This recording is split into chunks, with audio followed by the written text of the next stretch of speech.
कहेगा कि 15 अगस्त 1947 के बाद जितना भी धन भारत से लूटा गया वो भारत की राष्ट्रीय संपत्ति है। और संसद में ये प्रस्ताव पास कराने के लिए एक खासदार चाहिए। एक खासदार इस प्रस्ताव को रखेगा, बाकी सब खासदारों को इस पर बहस करनी पड़ेगी। बहस जब होगी तो टेलीविजन चैनल पे आएगी।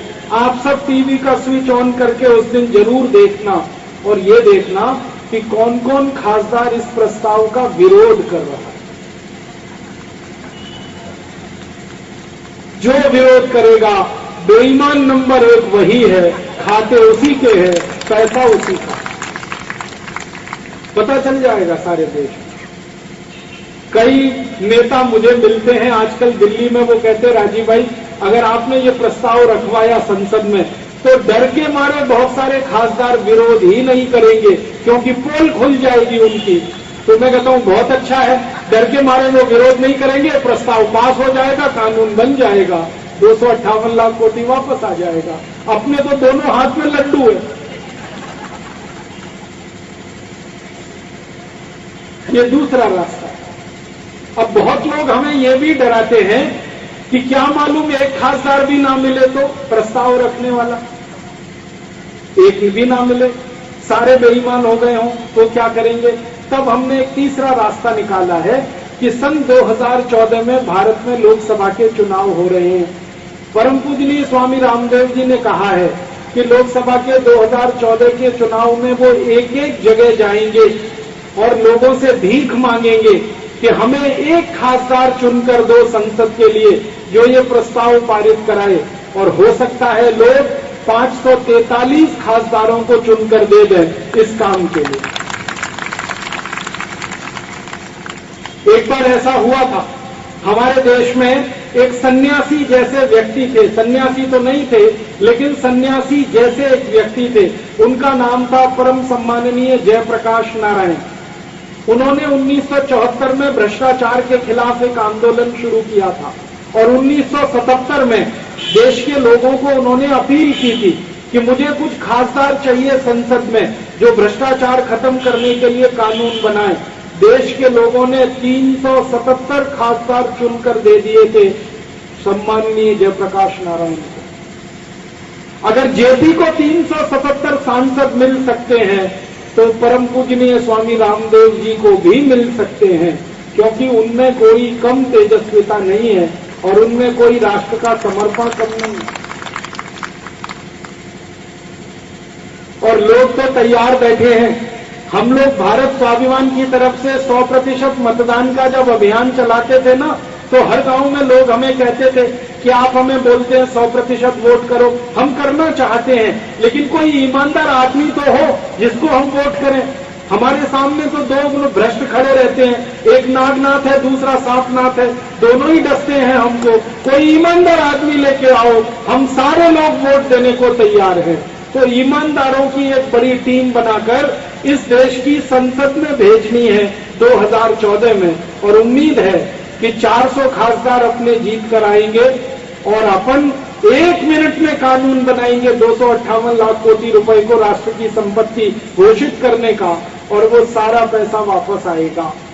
ये पैसा तो आएगा और इस पैसे से देश का विकास करना है। विकास करने के लिए योजनाएं बनाना हमने शुरू कर दिया है। इस 258 लाख कोटी रुपए में से 50 लाख कोटी रुपए खर्च करेंगे गांव-गांव में।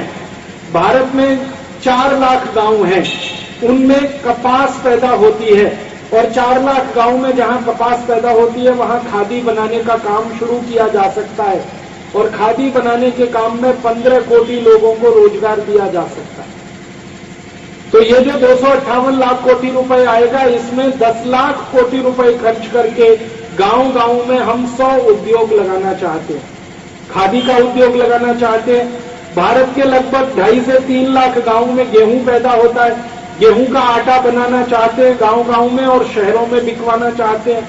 गेहूं बिकता है 11 रुपए किलो, आटा बिकेगा 26 रुपए किलो। तो किसानों को कहना है कि गेहूं मत बेचो, आटा बेचो। फिर भारत के करीब 2.5 से 3 लाख गांव में सरसों पैदा होती है, शिंगदाणा पैदा होता है, नारियल पैदा होता है। तो शिंगदाणे का तेल, सरसों का तेल, नारियल का तेल ये सब गांव-गांव में पैदा करके शहर में बिकवाना चाहते हैं। हर साल में हम 56,000 कोटी रुपए का तेल खाते हैं। उतना तेल उत्पादन करना गांव-गांव में शुरू हो जाए, 1 कोटी लोगों को इसमें रोजगार मिलता है। फिर भारत में करीब 1 लाख गांव में बटाटा पैदा होता है और 1 लाख गांव में टमाटर पैदा होता है। बटाटा चिप्स गांव-गांव बन सकता है, टमाटर का सॉस गांव-गांव बन सकता है। टमाटर 10 रुपए किलो बिकता है, टमाटर सॉस कम से कम 200 रुपए किलो बिकता है। बटाटा 10 रुपए किलो बिकता है, बटाटा चिप्स 480 रुपए किलो बिकता है। तो गांव-गांव में बटाटा चिप्स बनाएंगे, टमाटर सॉस बनाएंगे।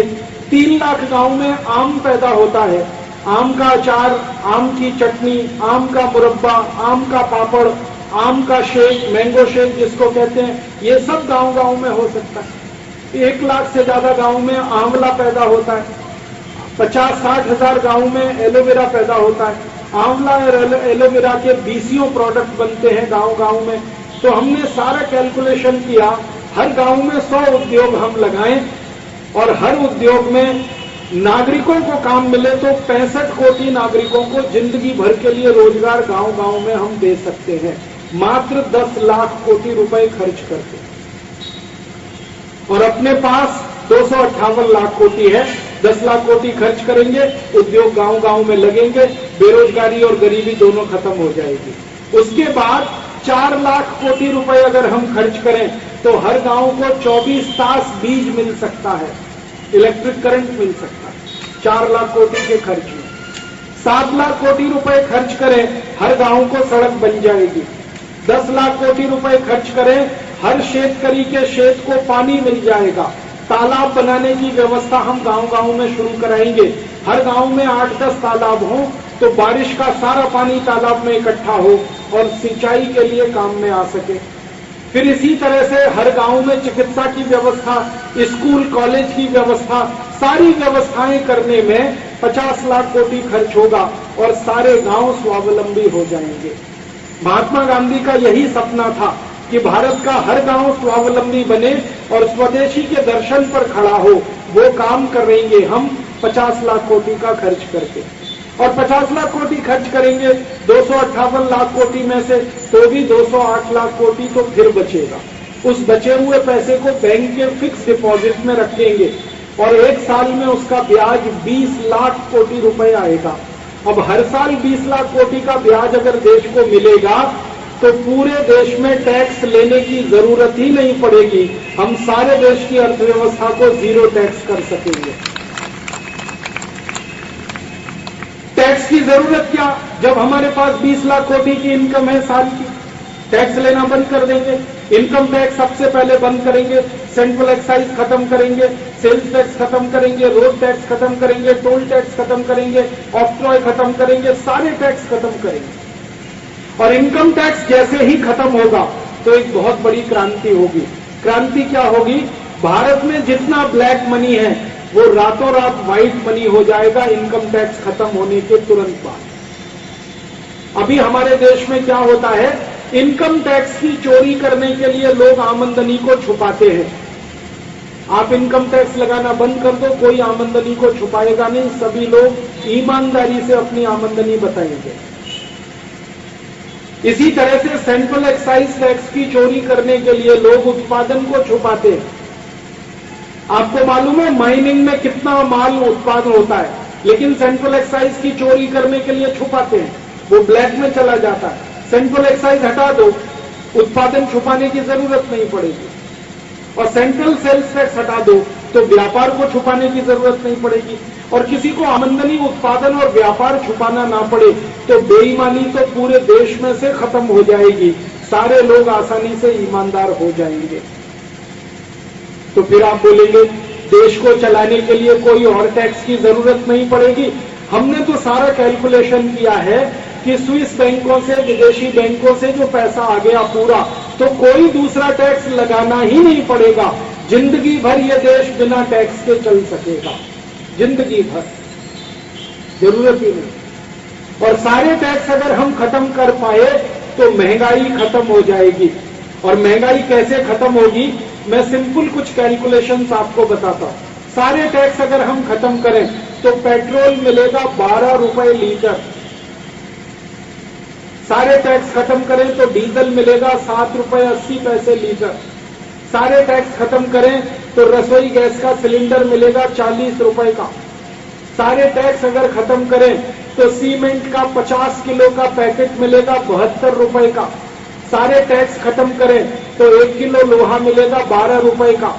सारे टैक्स खत्म कर दें तो आप जो 10 लाख रुपए में घर बनाते हैं वो घर आपका 4 लाख रुपए में ही बन जाएगा, 6 लाख रुपए बच जाएगा आपका।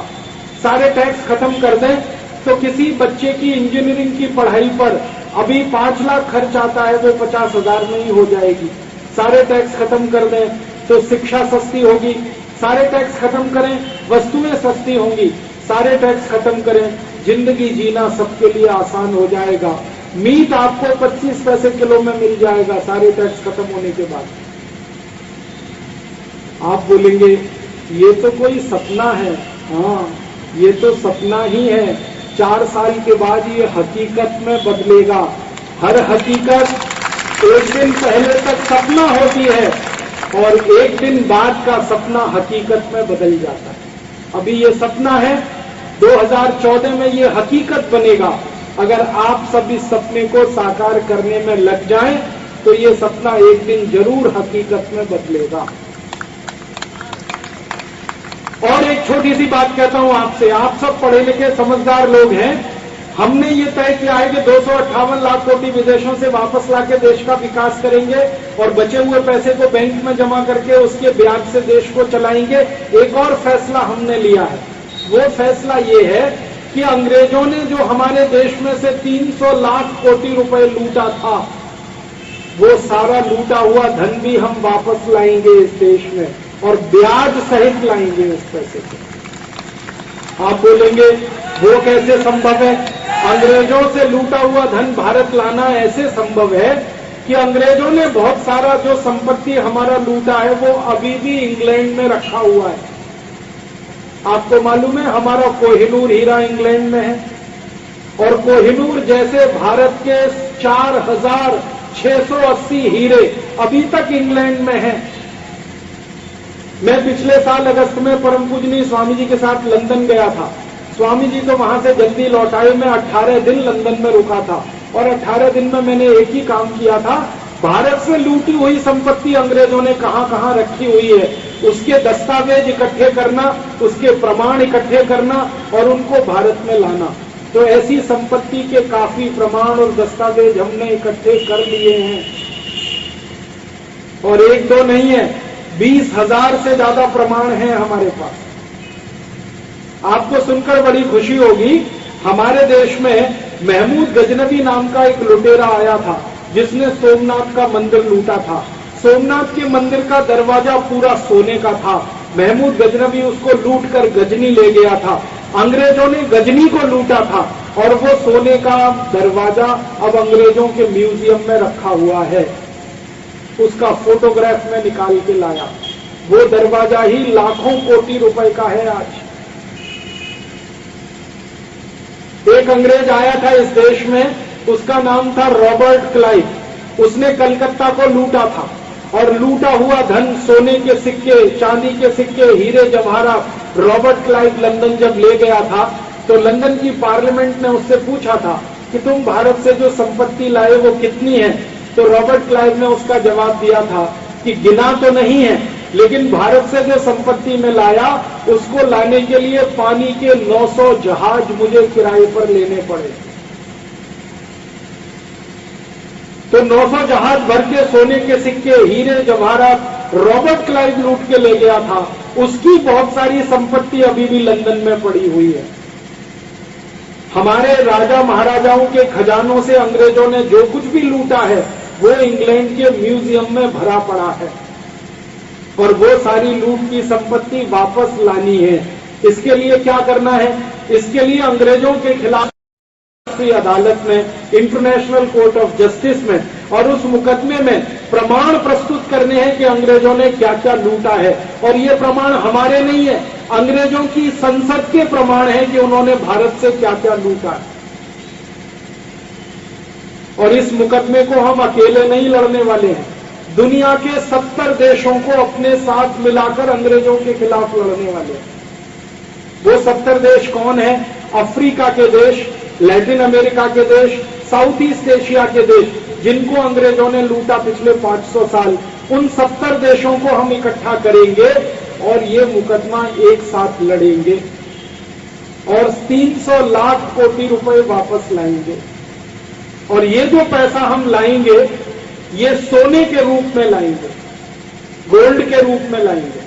और भारत के खजाने में अगर हमने इतना सोना जमा कर दिया 300 लाख कोटि का, तो आपको मालूम है जिस देश के पास सोना ज्यादा होता है उस देश की संपत्ति अपने आप बढ़ जाती है। तो भारत की संपत्ति बढ़ेगी तो भारत के रुपए की कीमत बढ़ेगी। अभी भारत का 48 रुपया अमेरिका के डॉलर के बराबर है।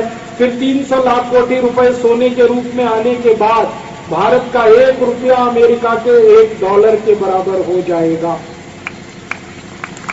और जिस दिन 1 रुपया 1 डॉलर हो जाएगा तो भारत का जो निर्यात अभी दुनिया में हो रहा है 5 अरब डॉलर साल का, ये निर्यात 250 अरब डॉलर साल का हो जाएगा। माने निर्यात की 50 पट आमदनी बढ़ जाएगी, आयात का 50 पट खर्चा घट जाएगा। आयात घटेगा, निर्यात बढ़ेगा, निर्यात की आमदनी बढ़ेगी, आयात का खर्चा घटेगा तो ट्रेड सरप्लस होगा और भुगतान की स्थिति हमारे पक्ष में होगी। तो हम चीन और अमेरिका जैसे देश से भी बहुत आगे निकल जाएंगे। फिर चीन भी हमारा मुकाबला नहीं कर पाएगा, अमेरिका भी नहीं कर पाएगा। और चीन और अमेरिका को अगर हमने पछाड़ दिया तो भारत की अर्थव्यवस्था दुनिया में सबसे ऊपर आ जाएगी और भारत फिर से विश्व गुरु बनेगा। भूतकाल में यह देश विश्व गुरु था, भविष्य में भी इसको विश्व गुरु बनाना है, इसका वर्तमान हमें सुधारना है। इसी के लिए भारत स्वाभिमान अभियान चला है। आप बोलेंगे इस भारत स्वाभिमान अभियान में क्या मदद करें? आपसे एक मदद मांगने आया। इस अभियान को शुरू हुआ है अभी 1 साल और 1 साल में हमें अभियान की गति को बढ़ाते बढ़ाते काफी तेज हमने कर लिया है। 4 वर्षों में इस अभियान के 5 करोड़ मेंबर बनाने हैं और भारत में 5 करोड़ मेंबर अगर किसी अभियान के हो गए तो 50 कोटि लोगों का समर्थन हमें मिलेगा। क्योंकि एक मेंबर 10 लोगों का समर्थन बहुत आसानी से हासिल कर सकता है। एक मेंबर 10 मेंबर बना सकता है, आसान है, कोई मुश्किल नहीं।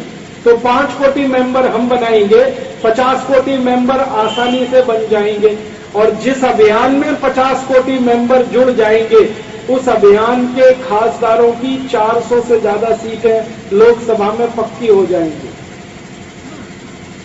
20 से ज्यादा विधानसभाओं में हमारे आमदार होंगे और अगर हमारे आमदार और खासदार विधानसभा और लोकसभा में हैं तो कोई भी कानून बनाना और पुराने कानून को हटाना हमारे लिए बहुत आसान होगा।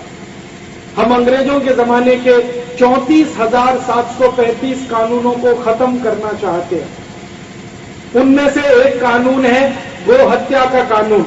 आपको मालूम है अंग्रेज जब आए तो उन्होंने गो हत्या शुरू की इस देश में और सन 1760 में पहला गाय को कत्ल करने का कत्ल खाना कलकत्ता में बनाया रॉबर्ट क्लाइव ने।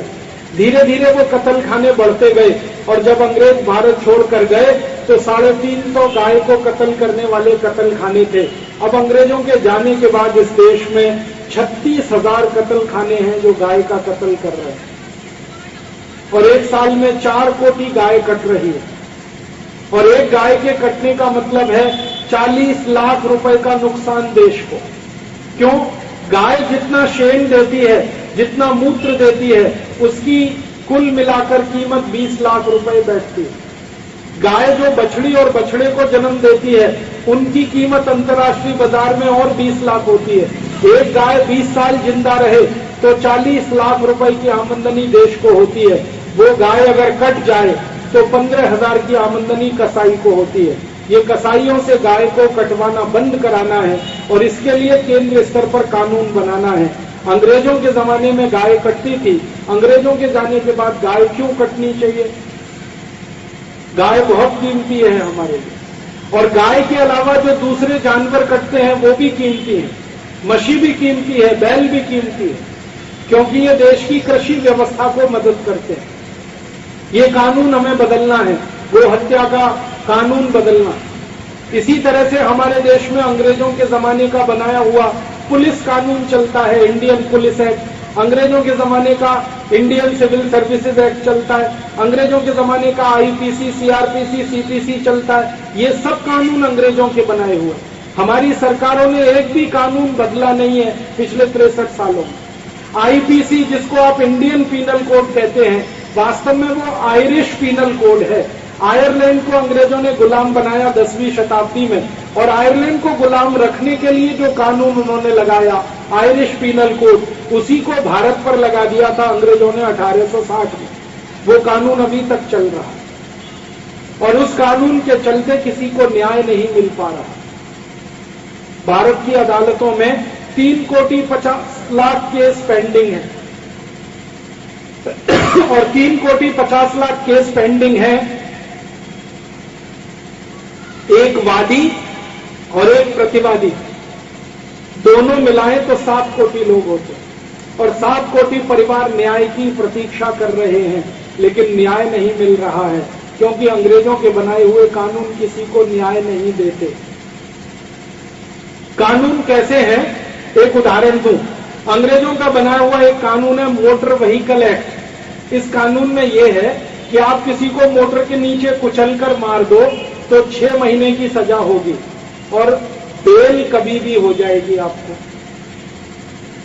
और इसी कानून में व्यवस्था है कि अगर मोटर से उतरकर आपने किसी को मार दिया तो 14 साल की सजा होगी, और बेल कभी भी नहीं होगी।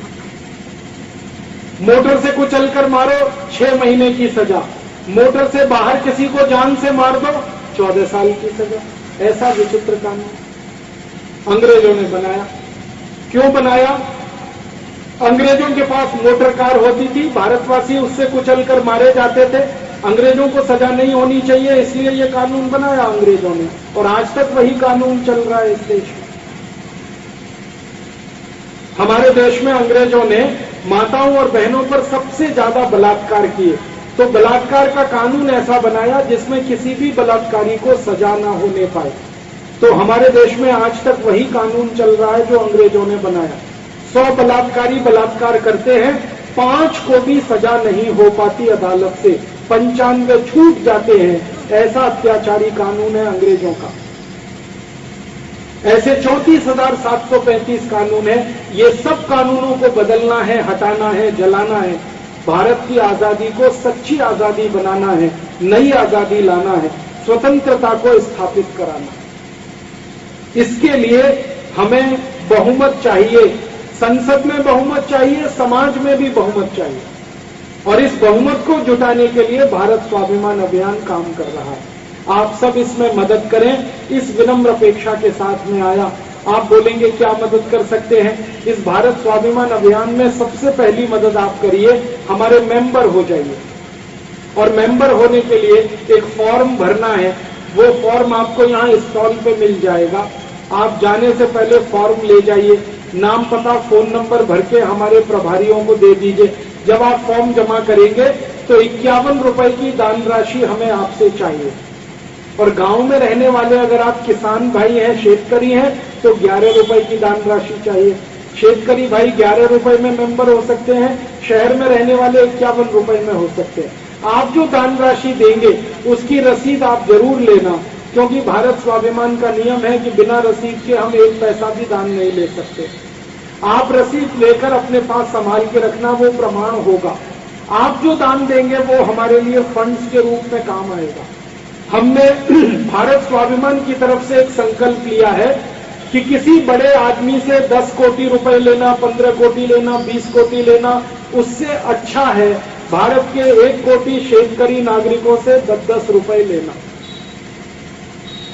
महात्मा गांधी ने जब आजादी का आंदोलन किया था तो 4 आना मेंबरशिप का एक अभियान चलाया था।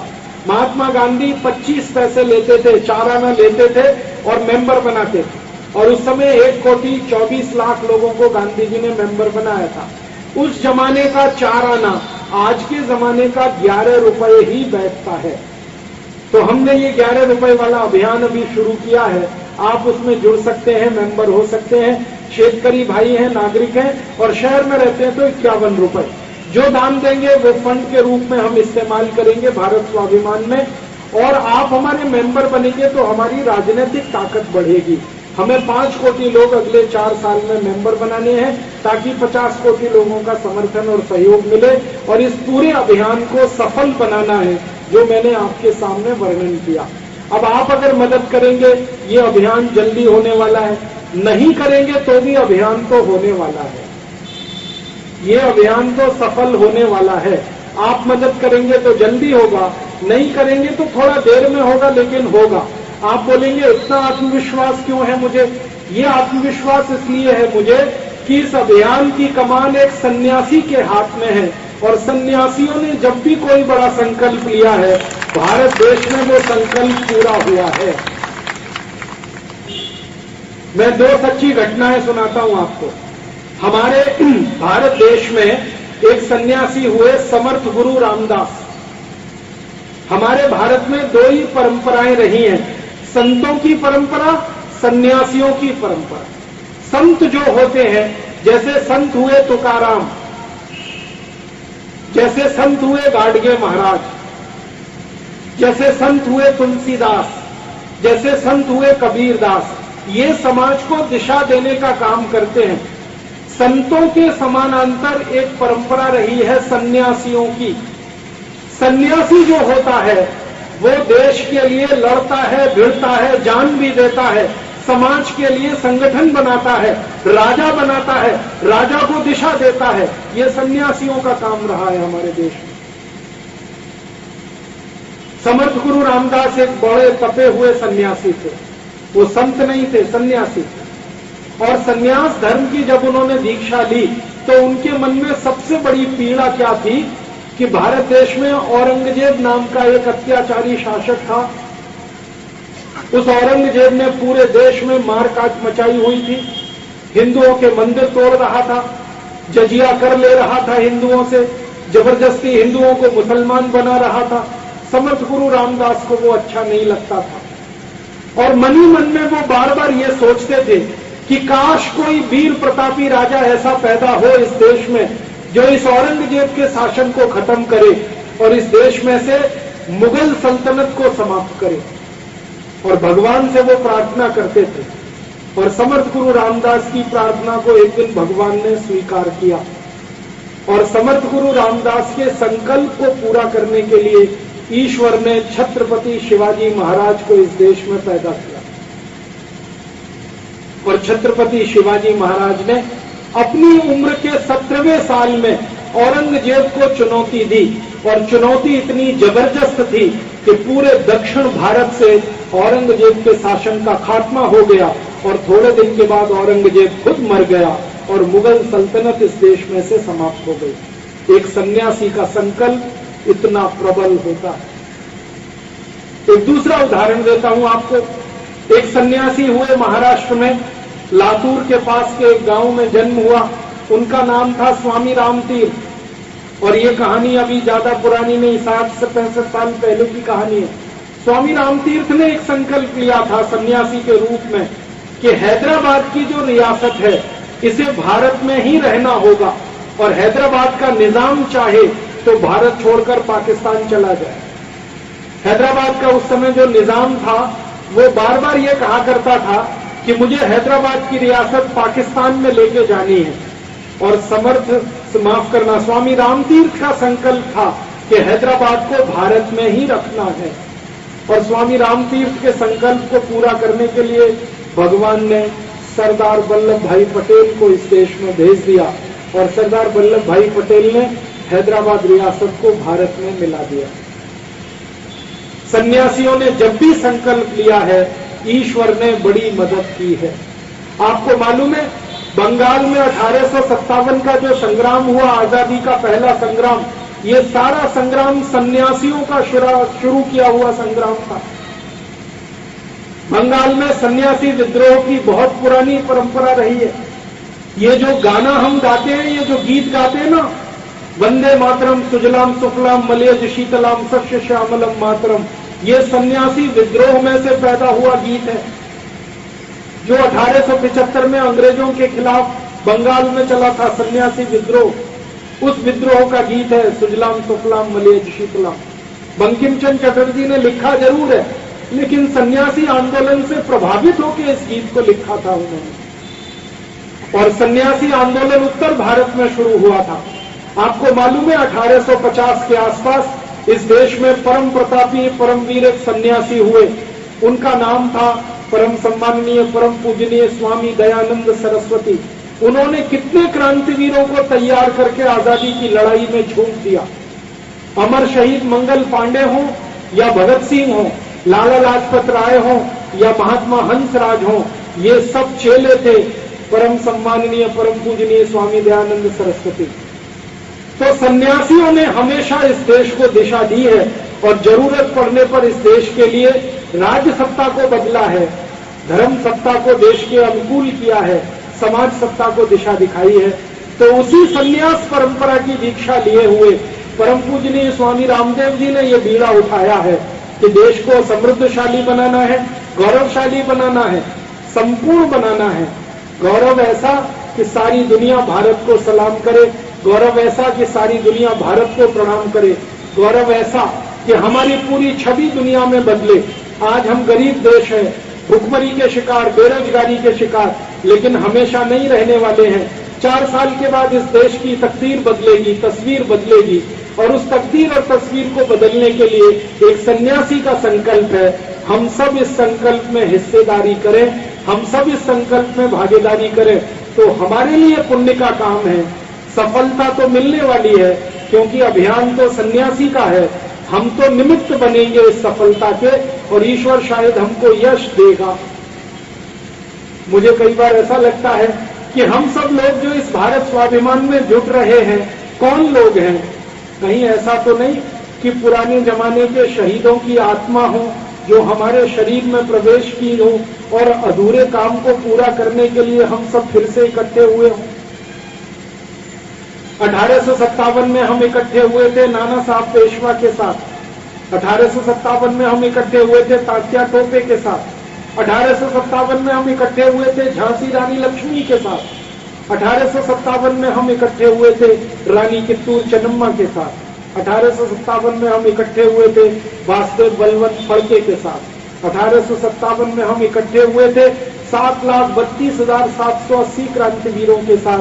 शायद हम उन्हीं शहीदों की आत्माएं हैं जो आज इस शरीर में प्रवेश करके फिर इकट्ठे हुए हैं, और अपने अधूरे काम को पूरा करने के लिए हमने इस पृथ्वी पर जन्म लिया है और एक सन्यासी के नीचे आकर संगठन बनाया है। और इस संगठन को परम प्रतापी परम सम्माननीय हमारे परम वंदनीय श्री रामदेव जी के साथ मिलकर हम सपना पूरा करना चाहते हैं।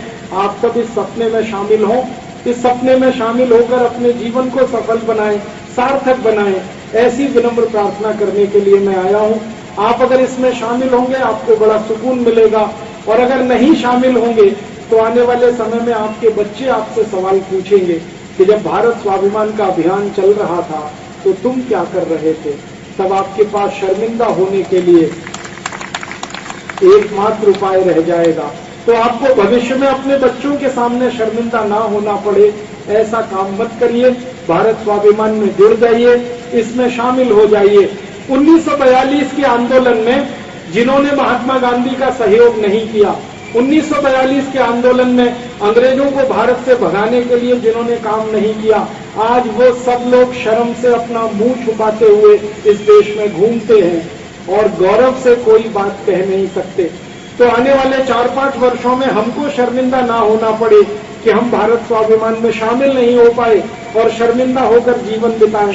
उससे अच्छा है आप गौरव अपने ऊपर करें, गर्व करें, स्वाभिमान के साथ भारत के इस आंदोलन में लगे और इस लड़ाई को सफल करें, सार्थक करें।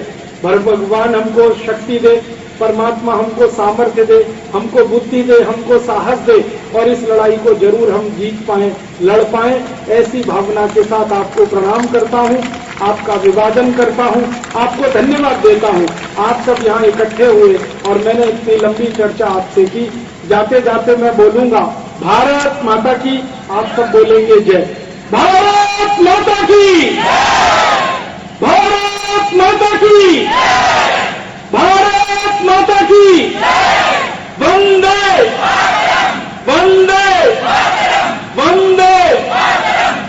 बहुत धन्यवाद।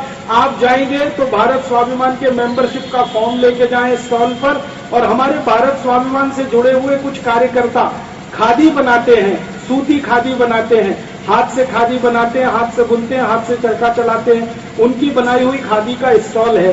आप उनकी थोड़ी थोड़ी खादी भी खरीदें, 2-2, 5-5, 10-10 मीटर, तो हमारे हजारों कार्यकर्ताओं को रोजगार मिलता है और वो इस भारत स्वाभिमान में अपना तन मन धन लगाते हैं। तो कृपया निवेदन है कि थोड़ी थोड़ी खादी जरूर खरीदें। आप स्वदेशी बने खादी पहनकर और हमारे कार्यकर्ताओं को